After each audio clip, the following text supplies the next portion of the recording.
Hello বন্ধুরা, শুভ সন্ধ্যা সবাইকে। তো এখন আমি কোথায় বসে আছি বলুন তো? এখন আমি বসে আছি ডাক্তারখানায়। তো নিশাকে নিয়ে ডাক্তারখানায় এসেছি। গত দুদিন ধরে ওর খুব জ্বর, কিন্তু বলেও ডাক্তারখানায় আসছে না কিছুতেই। তো আমি আজকে গেছিলাম ওই বাড়িতে। আর সন্ধ্যার দিকে কিছুক্ষণ জ্বর কম ছিল, তারপর সন্ধ্যার দিকে দেখলাম বেশ ভালোই জ্বর এসছে, একদম 103-এর কাছাকাছি জ্বর চলে গেছিলো। তো অনেকক্ষণ ধরে জলপট্টি দিয়ে ওষুধ দিয়ে তারপর একটু কমাতে ডাক্তারখানায় নিয়ে আসলাম। আর এদিকে আমার ছিল সকাল থেকেই নিমন্ত্রণ ছিল আমার ছেলের বান্ধবীর বাড়িতে, কিন্তু অনেকটা লেট হয়ে যাওয়াতে যেতে পারছিলাম না।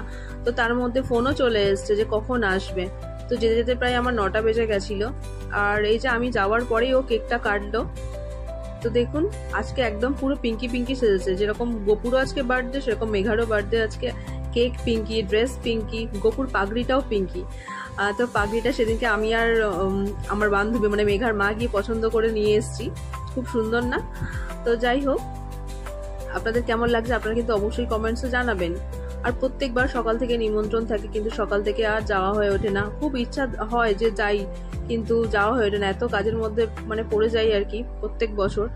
তো আমার খুব দেখতে ইচ্ছে করে যে গপু কি সব যত সব আর কি স্নান থেকে শুরু করে কি কি করতে হয়।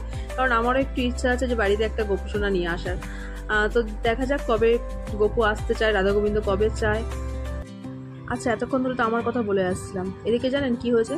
তোজোর বান্ধবীর জন্মদিন, অথচ তোজোই আসেনি। ও মামার বাড়িতেই থেকে গেছে। ওর পাপা ওকে রাতে গিয়ে নিয়ে আসবে, তার সঙ্গে ফেরার পথে আমাকেও নিয়ে নেবে।